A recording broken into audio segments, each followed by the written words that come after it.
সুপ্রিয় দর্শক, today's kitchen অনুষ্ঠানে আমি জুবাইদা আপনাদের সবাইকে আমন্ত্রণ জানাচ্ছি। মাছ কিন্তু খুব ভালো একটা প্রোটিনের উৎস। বাচ্চারা তো বটেই, বড়রাও মাছ খেতে চায় না। আর তাই তো আপনাদের জন্য মাছের একটা ভিন্ন স্বাদের রেসিপি নিয়ে এসেছি। নাম আচার স্বাদে রুই মাছ ভাজা। তাহলে দর্শক একবার দেখে নিই কী কী উপকরণ লাগছে এই মাছ তৈরি করতে। এখানে থাকছে বড় রুই মাছ, কর্নফ্লাওয়ার, টোস্টের গুঁড়া, ডিম, লেবুর রস, আদা বাটা, টালা মরিচ গুঁড়া, রসুন বাটা, তেঁতুলের রস, 5 ফোড়ন, চিনি, পেঁয়াজ বেরেস্তা, জিরা গুঁড়া, লবণ এবং সামান্য হলুদ।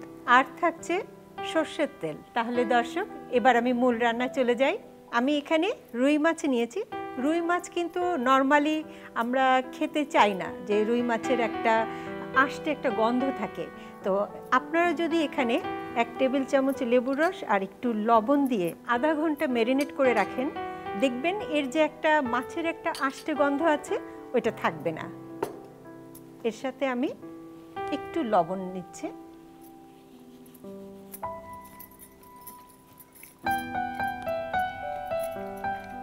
এর সাথে আমি সামান্য একটু হলুদের গুঁড়ো দেব,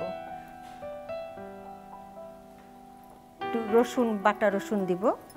রসুন বাটা দেব আমি 1/2 চা চামচ। আমি এতে এখন তেল দিব। আমি এখানে সর্ষের তেল এবং সয়াবিন তেল 2 ধরনের তেলই ইউজ করব, কারণ যেহেতু আচার স্বাদের সর্ষের তেল আর সয়াবিন তেল দিয়ে করলে অনেক ভালো লাগবে। এখন আমি একটা ডিম ভেঙে নিচ্ছি।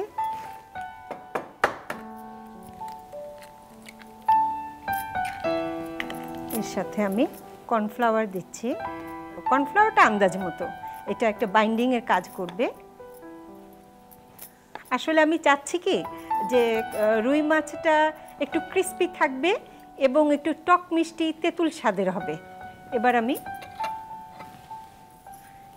এই যেটা ব্রেড ক্রামটা আমি এরকমভাবে নিয়ে নিলাম। নিয়ে একটা করে আমি এরকমভাবে ডুবিয়ে নিয়ে এরকমভাবে নিয়ে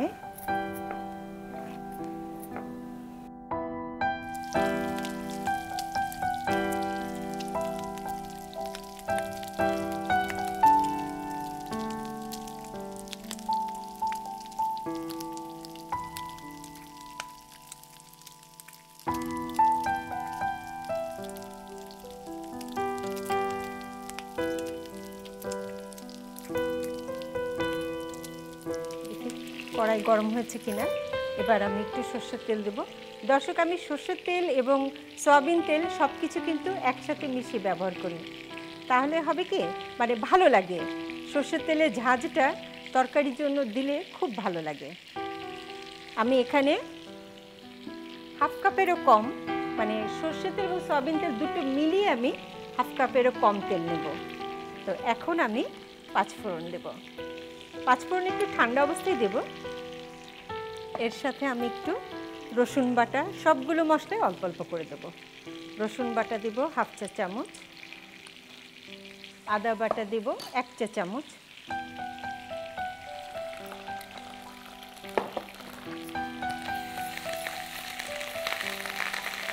যেহেতু একটা ফুটে উঠছে আমি একটু পানি দেব। ব্যাস, তাহলে ফুটবে না আর। এখন আমি টালা মরিচ গুঁড়া দেব 1 চা চামচ,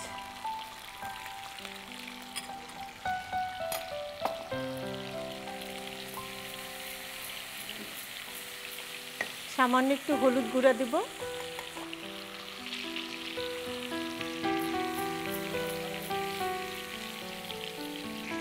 ব্যাস এটা হতে থাকুক। এখন আমি মশলাটা একটু কষাবো। এবার আমি তেঁতুলের ঘন রস করে রেখেছি, ওইটা আমি দিব 1/2 কাপের একটু কম। এবার আমি পেঁয়াজ বেরেস্তা দেব। দর্শক, পেঁয়াজ বেরেস্তা আপনারা যখন দেবেন একটু সামান্য থেতো করে নেয় না, আধা বাটা, যেটা আমি সেরকম করে নিয়েছি। এখানে 1/2 কাপের মতো পেঁয়াজ বেরেস্তা আছে। এখন আমি একটু সামান্য কষাবো।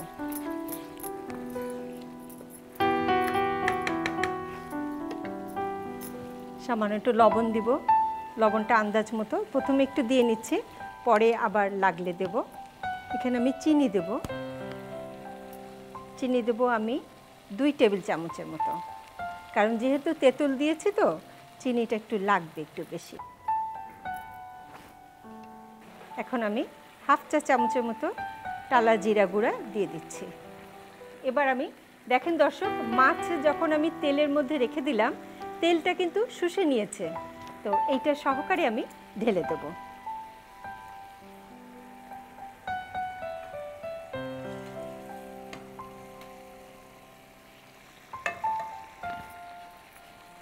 এইভাবে হালকা আছে অন্তত 15 মিনিট দমে রাখতে হবে।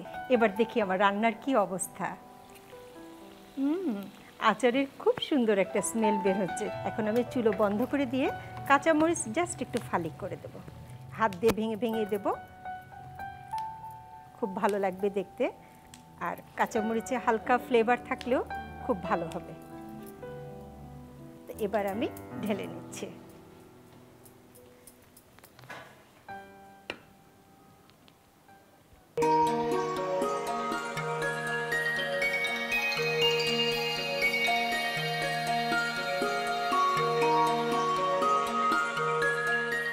দর্শক, তৈরি হয়ে গেল আমার আচার স্বাদের রুই মাছ ভাজা।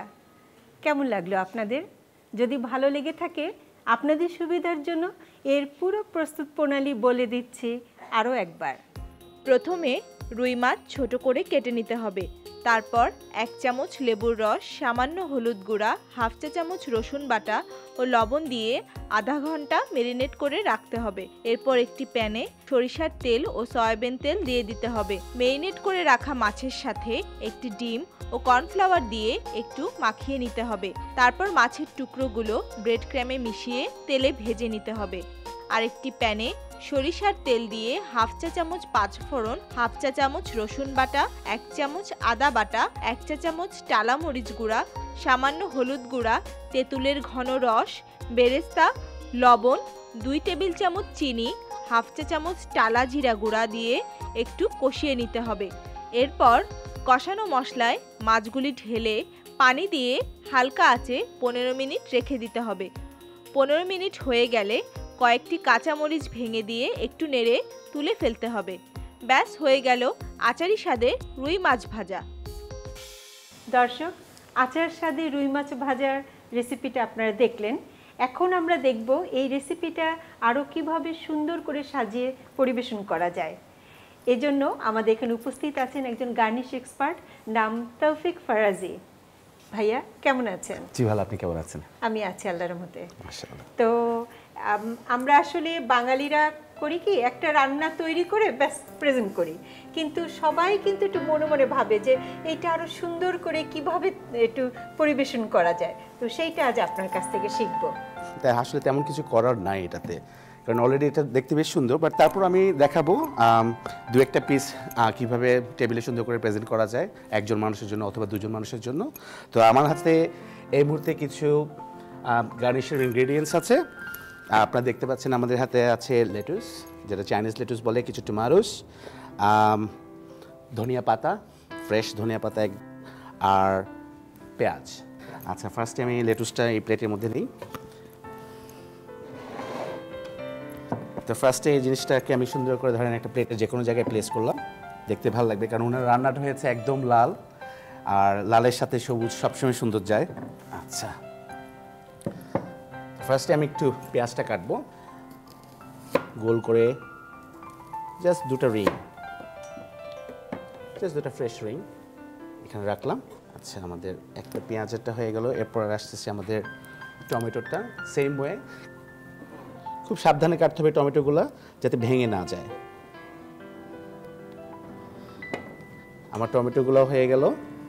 এখন আমি প্লেটের মধ্যে সুন্দর করে মাছগুলা একটা একটা করে প্লেস করব, তারপরে বাকি গার্নিশের আইটেমগুলো আমি বসাবো। আস্তে আস্তে করে নিয়ে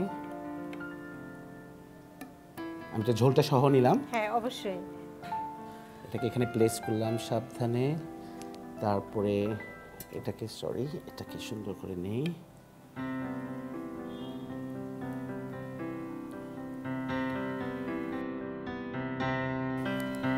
আরেকটা মাছ বসিয়ে দিই এখানে, উল্টিয়ে দিই করে সুন্দর করে।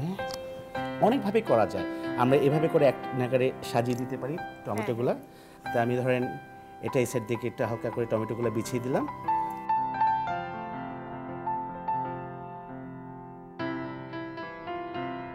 আমাদের গ্রিনের জন্য আমাদের শসাটা লাগবে, সুন্দর করে গোল করে এটা জাস্ট চারি সাইড থেকে সাজিয়ে দিলাম। তাতে হবে কি, যারা খাবে তারা সালাদ হিসেবে ইউজ করতে পারবে। আর তেলগুলোও ইউজ করব আমি, এমনভাবে দিতে হবে এগুলা যাতে মাছ যে মাছ এটা যেন বোঝা যায়। হ্যাঁ সেটাই, নাহলে সব তো ঢেকেই যাবে। আমাদের এই ধনিয়া পাতাটা ইউজ করব এখন।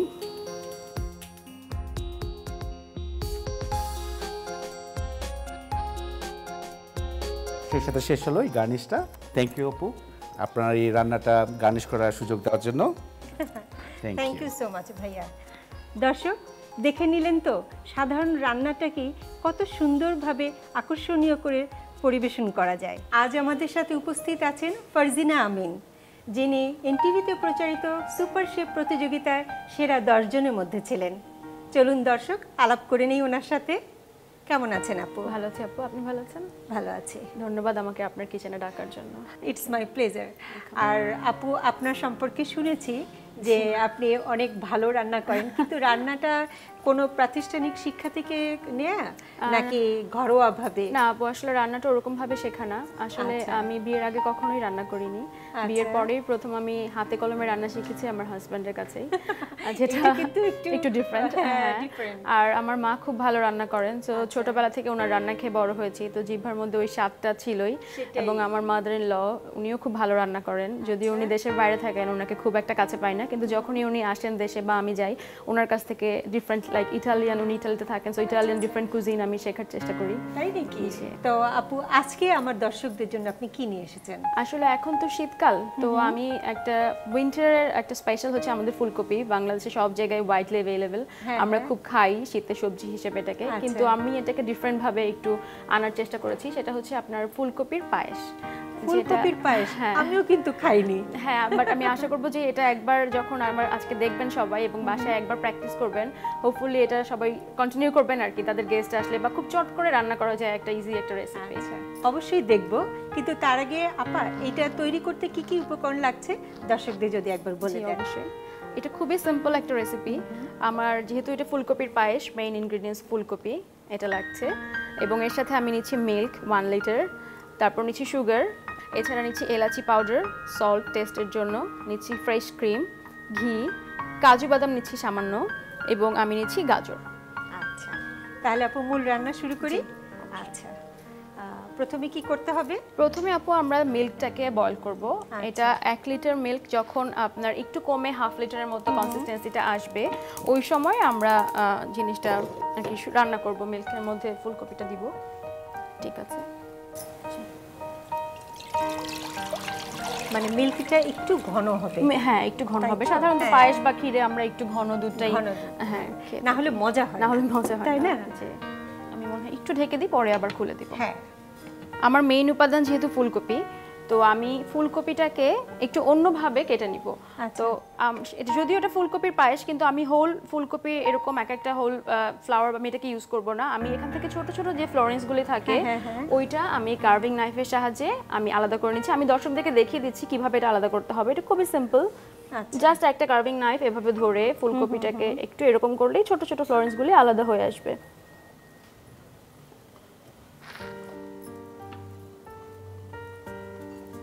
আমি কি দুধটা একটু নাড়া দেব? হ্যাঁ, দিতে পারেন। আচ্ছা, আমার মনে হয় এটা এখন আর ঢেকে রাখার দরকার নেই, কারণ আমরা যেহেতু এটাকে একটু কনসিস্টেন্সিটাকে কমাবো, সো এটা একটু। হ্যাঁ দর্শক, আপনারা বাসায় যখন দুধ এরকম ফুটাবেন তখন কিন্তু উথলে পড়ে যাওয়ার একটা ভয় থাকে, তো তার থেকে মুক্তি পেতে হলে 1 চা চামচ পরিমাণ ঘি এবং 1 চা চামচ পরিমাণ চিনি দিয়ে যদি এটা ফুটান তাহলে আর উতলানোর ভয় থাকবে না।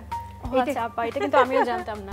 হ্যাঁ, এটা খুবই হেল্পফুল একটা টিপস, কারণ সব সময় এটা হয় যে দুধ চুলায় দিলেই কেন জানি আমরা ভুলে যাই না, অন্য কোনো কাজে না হলেও ওইটা খুব বেশি হয়ে যায় না। তবে কি সেই দুধটা কিন্তু সব সময় আবার মানে সুইট ডিশ তৈরি করার কাজে লাগতে হবে। আচ্ছা আচ্ছা, হ্যাঁ, কারণ যেহেতু সুগার দাও, পোলাও এগুলো তৈরি করতে কাজে লাগতে পারে।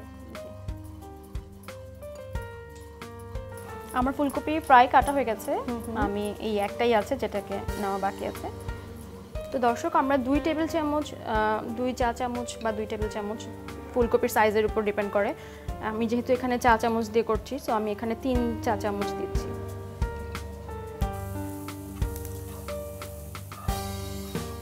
আমি একটু হাফ চা চামচ এলাচ গুঁড়া এটার মধ্যে একটু দিব ফ্রাই করার সময়। আচ্ছা, আমি কি জালটা একটু হালকা করে জি, দেব? একেবারে কমিয়ে দেন।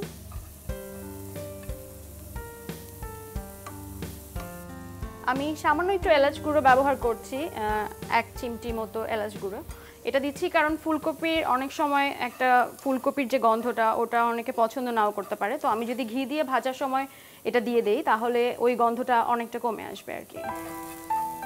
একটা কিন্তু ভালো গন্ধ বেরোচ্ছে, আপা পাচ্ছেন কি? অবশ্যই, ঘি আর এলাচের ঘ্রাণ খুব সুন্দর লাগছে। আমরা দুধে সামান্য একটু সল্ট দেই, আচ্ছা, জাস্ট একটু ব্যালেন্সের জন্য। আমার এটা হয়ে গেছে, আমি এটা বন্ধ করে দিয়ে দেন আপু।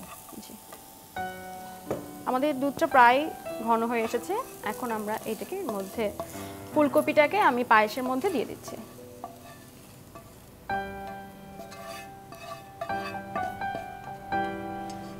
আমি হাফ চা চামচের মতো এলাচ গুঁড়া এটার মধ্যে দিচ্ছি। এবার আমরা চিনিটা দিয়ে দিতে পারি। আচ্ছা,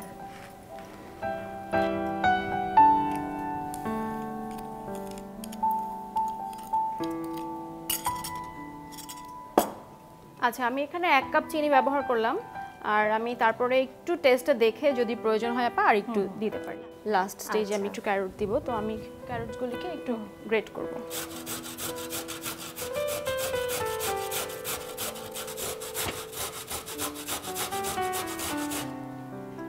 পায়েসটা হয়ে গেছে, আমরা এখন চুলাটা বন্ধ করে দিতে পারি।